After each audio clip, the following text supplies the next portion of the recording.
Pada kesempatan kali ini, saya akan membahas tentang diabetic foot.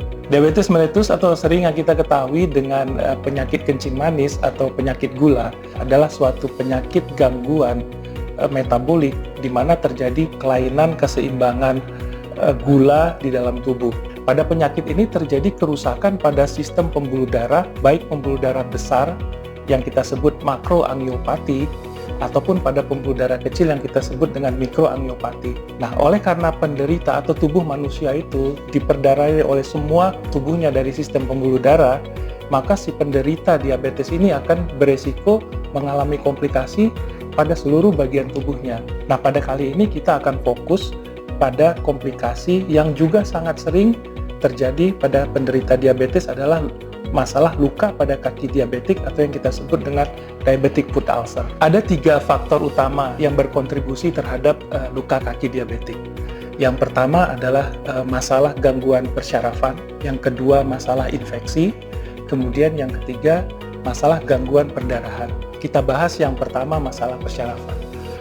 Dengan terjadinya kerusakan pembuluh darah kecil pada sistem syaraf mengakibatkan syaraf akan menjadi sangat tegang, tulang-tulang menjadi lebih lunak sehingga tulang itu tertarik yang mengakibatkan terjadi perubahan bentuk. Nah, dengan perubahan bentuk tadi, maka tumpuan berat badan ada pada tempat-tempat yang tidak normal dan di situ berpotensi menyebabkan luka. Dengan rusaknya syaraf tadi, maka penderita tidak bisa merasakan kakinya lagi. Penderita sering mengeluhkan kalau dia berjalan, sendalnya tertinggal tanpa dia sadari. Tidak dirasakannya sakit, maka si penderita tadi berpotensi mengalami benturan, kemudian trauma yang dia tidak sadari dan ujungnya berakibat menjadi luka. Masalah kedua adalah masalah infeksi. Kadar gula darah yang tinggi menyebabkan daya tahan tubuh penderita menjadi turun, daya tahan jaringan akan turun. Sehingga begitu datang infeksi cepat masuk, cepat berkembang. Yang ketiga, masalah pembuluh darah. Dengan kerusakan pembuluh darah yang menuju ke kaki tersebut, maka luka tadi akan kesulitan mendapatkan zat-zat yang dibutuhkan karena pembuluh darah yang membawa oksigen, bahan-bahan nutrisi yang untuk diperlukan penyembuhan luka menjadi terhambat.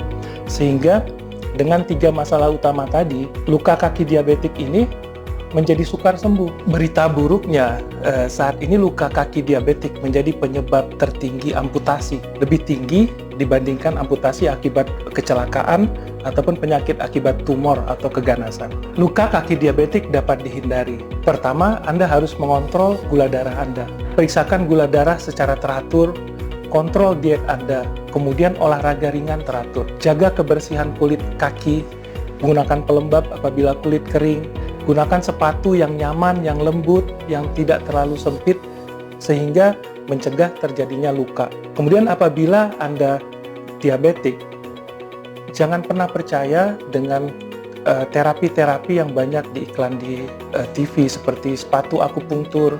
Nah, sepatu akupunktur sebenarnya tonjolan-tonjolan pada sepatu itu justru dapat menyebabkan trauma. Kemudian terapi panas. Nah, terapi panas itu kadang penderita tidak dapat merasakan nyeri pada kaki. Justru panasnya berlebihan, sehingga nantinya akan menyebabkan luka juga. Dan yang terpenting adalah memeriksakan diri ke dokter secara rutin.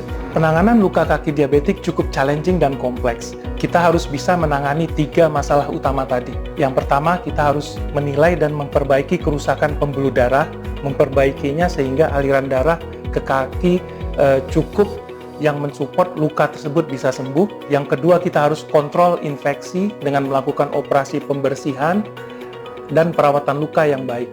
Yang ketiga, untuk masalah persyarafan, kita harus bisa menghindari kaki tersebut dari trauma dan penggunaan alas kaki yang lembut yang kita sebut offloading. Sekian pembahasan kali ini mengenai diabetic foot ulcer.